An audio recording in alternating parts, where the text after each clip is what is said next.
መሀሌት እኮ ያልቅባት በቃ አሁን ወይዘሮ ትዬ በልኝ እያለች እና እንግዲህ አሁን ላይ ካሌብ እንዳያችሁት የዝናን ቦታ ሰጥቷታል ማለት ነው።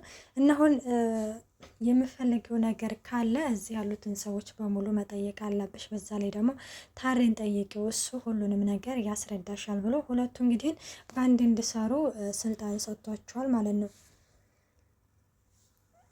እናም በነገራችን ላይ እነ ካሌብ ያው ልጃገረዶችን ወደ አረብ ሀገር እንሰዳለን ብለው እንሰዳለን ይበሉ እንጂ ግን እንደዚህ ድንግልናቸውን ለባለ ሀብት እየተሸጠ ምናምን እስከ ዛሬ በፍጹም ይሄንን ነገር ካሌብ ሰርቶት አያውቅም። ክለብ ይኑረው እንጂ ክለብ ራሱ በቃ ሌሎች ሴቶች እንጂ የራሱ የሆኑ የክለቡ የተደራጁ ሴቶች አይደሉም።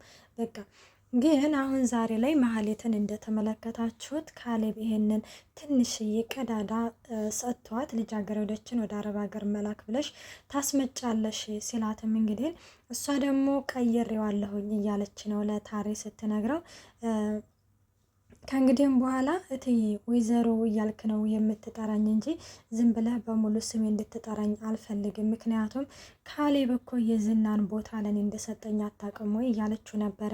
በዚህ ጊዜ የዝናን ቦታ የሰጠው ለኔ ነበረ።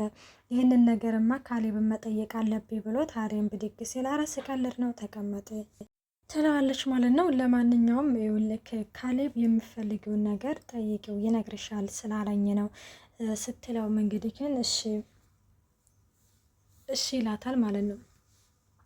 እና እኔ ማለት አለ አይደለ ይሄንን ነገር ዞሮ ቤትም ብዬ እንዴትም ብዬ አጣርቼ ደርስበታለሁ ስልም ታሬ ምን አወራህ ምን እያልክ ነው? በውስጥ መቼም የሆነ ነገር ብለሃል። ዝና ቢሆን ይሄን እንዴት ሳትንበጣረሪም እያልከኝ ነው ስትለውም ታሬም በዚህ ጊዜ ነው የምልሽ መሀሌት ግን መንበጣረር በጣም ነው የሚያምርብሽ ሲላትም ወዴት ወደ ነው ይሄ ጠጋ ጠጋ ይህችን ጠጋ ጠጋ እናቃታለን ስትል ታዲያ እኔ ምን አልኩሽ አላት። በቃ ለማንኛውም ይኸውልህ ካሌብ ለማንኛውም የኔ የስራ ድርሻዬ ልጃገረዶችን ወደ አረብ ሀገር መላክ ብዬ ማስመጣት ነው ስትልም እሺ አሪፍ ነው ምናምን አወድንም አውቃለሁኝ ይህንን ስራ ለኔም ሰጥቶኛል ይላታል ማለት ነው። እና ግን ይህንን ነገር እኔ ቀይሬዋለሁኝ ይህንን ስራ እኔ በራሴ ቀይሬዋለሁኝ። እኔ እኮ መሀሌት ነኝ አለ። ምንድን ብለሽ ነው የቀየርሽው? እንድን የቀየርሽው ምናምን ሲላትም እሱ በመጀመሪያ ድንግልናቸው ለባለ ሀብት ይሸጣል። ከዛ የውስጥ አካላቸው ደግሞ ተወጥቶ እንግዲህ ለባለ ሀብት እንደሚሸጥ ምናምን ትነግረዋለች ማለት ነው። እና ታሬም ይሄ ነገር እኮ እስካሁን ተሰርቶ አያውቅም።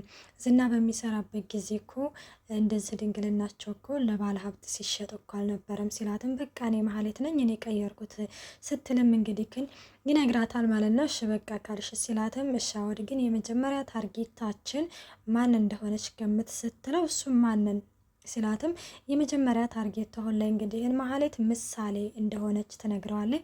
ታዲያ እዚህ ጋር በጣም ደነገጠ። እንዴ ምን ማለት እንዴት አለ።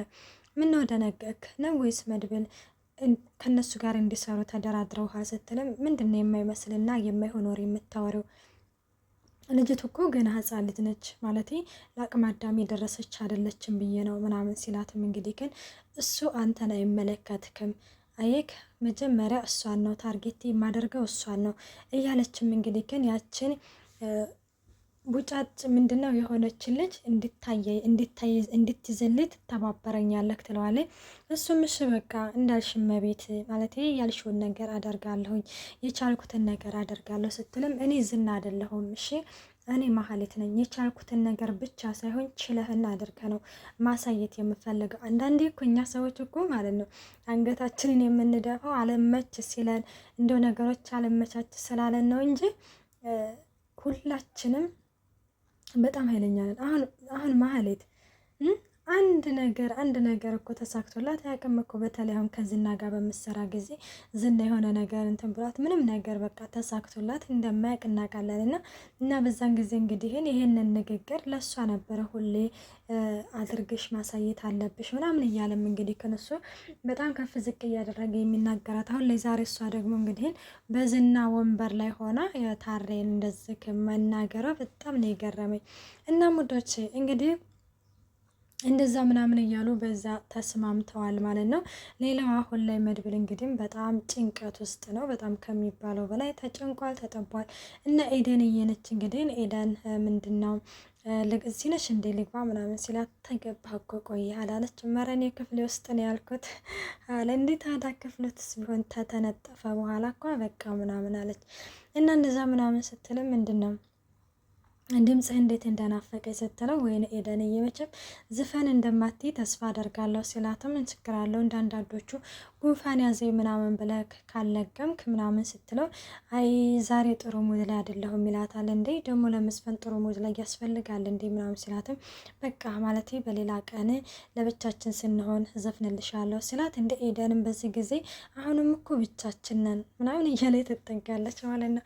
እና እንደዛ ስትለው ኧረ እኔ ለብቻ አይደለሁም እኔ ከሀሳብ ጋር ነኝ ምናምን ስላትም ኤደንም በዚህ ጊዜ ምንድን ነው ይህ ነገር እስከ ዛሬ አላለቀም እንዴ ማለት ሌሎቹ ስመለከታቸው በጣም ተረጋግተዋል፣ አንተ ለምንድን ነው ያልተረጋጋኸው እያለችም እንግዲህ እንትን ስትለው ማህሌት አርፋ አትቀመጥም። አሁን ደግሞ ምን ነገር እንዳሰበችና ምን እየጠነሰሰች እንደሆነ አላቅም ስትልም እንግዲህ ይነግራታል። ሌላው እንግዲህን ያው የሉላና የሞገስ አንቨስተሪ ነው የሚባለው እንደዛ ናቸውና ሉላዬ እንግዲህን ሞገስን እንደ ሰርፕራይዝ ላድርገው እያለችም እንግዲህ ተመልክተናታል።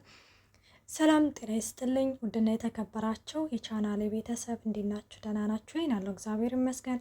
እንኳን በሰላም መጣችሁ ወደዚህ ቻናል። ለዚህ ቻናል አዲስ የሆናችሁ ሰብስክራይብ በማድረግ ቤተሰብ ሆኖ እንዲሁም ነባሮች ስለምታበረታቱኝ እጅግ አድርጌ አመሰግናለሁ። ተወዳጅና ልብ አንጠልጣይ የሆነውን ምሳሌ ድራማ ይዘንላችሁ ቀርበናል እና ሉላዬ እንግዲህ ከኒያው ሞገስን እንዴት ነው ሰርፕራይዝ ማደርገው እሱ ግን ለምንድን ነው ረስቶታል እያለችም ለዳጣ እያማከረች ነበረ። ዳጣዬም እንግዲህ ከኒያው የዚች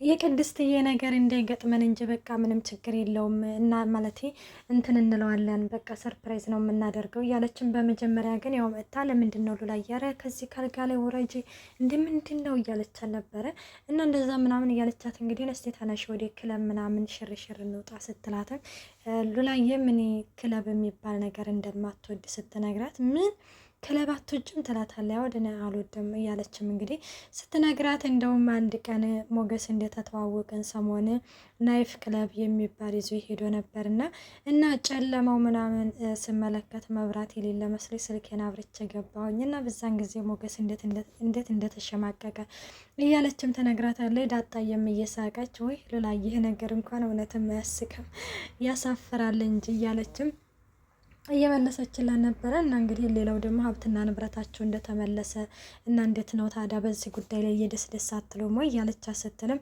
ወይ ኧረ እንደውም ከመጣሽ እንደውም የሆነ ነገር ላማክረሽ ይህንና የሞገስ እኮ ኢንቨስተር እኮ ደርሷል። ስለዚህ እንደ ሰርፕራይዝ እንደማደርገው አላውቅም እሱ እንደሆነ ረስቶታል። በቃ እሱ የሰርፕራይዝ ነገር አይሳካላትም እያለችም እንግዲህ እንትን ስትለው ከዛ በቃ ምንም ችግር የለውም እንደዛ ከሆነማ በቃ ማረ ማለት ነው። በቃ ሰርፕራይዝ እናደርገዋለን። አሁን ሄጄ ሮጬ ለቅድስትዬ እቅድ እናውጣ ብላም ትሄዳለች ማለት ነው። ቅድስትዬ ሌላው የዚህን የብሩክን አልጋ እያነጠፈች እያለ እንግዲህን አልጋው ላይ ተኝታ ወይኔ እኔና ቡራ እዚህ ላይ ነው ልጆች ምን የመሳሰሉ ቆንጆ ልጆች የምንወልደው እያለችም እንግዲህ በዚህ ጊዜ ብሩኬ ያው ቆሞ እያዳመጣት ነበረ። እንግዲህ ቅድስትዬ ምን ያህል ለልጅ ጉጉት እንዳላትና እንዲሁም ደግሞ ልጅ መውለድ ምን ያህል እንደምትፈልግ በዛ ላይም ደግሞ ከሷ ብሰው ቤተሰቦቿ ምን ያህል ለልጅ እንደሚጓጉ እንዲሁም ደግሞ የእሷን ወግ ማድረግ ለማየት እንደሚፈልጉ እየነገረችው ነበረ። ግን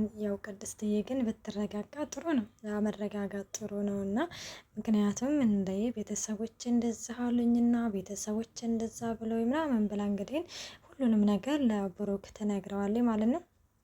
እናም እንግዲህ አባቱ 10 ልጆች መውለድ እንደሚፈልግ እንዲሁም ያው ሁለታችን አንደኛዋ በስለት እንደተወለደች ግን ምን ያዳረጋል ሲል ልጅ ሰጠን 2 ብቻ ነው እያለችም እንግዲህ ግን ትነግረው ነበረ።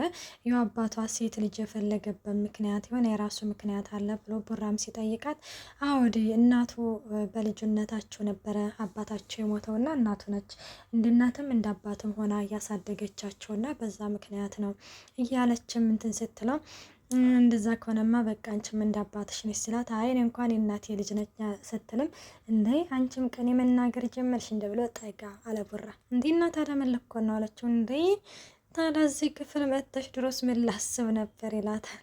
ከዛ ስሳው ልክ ነህ፣ ግን ለሁሉም ጊዜና ቦታ አለው እትልና እንግዲህ ከን ጉንጩን ሳምት አደርገውና እወድሃለሁ ብዬ አላቅም አይደለ ትላለች።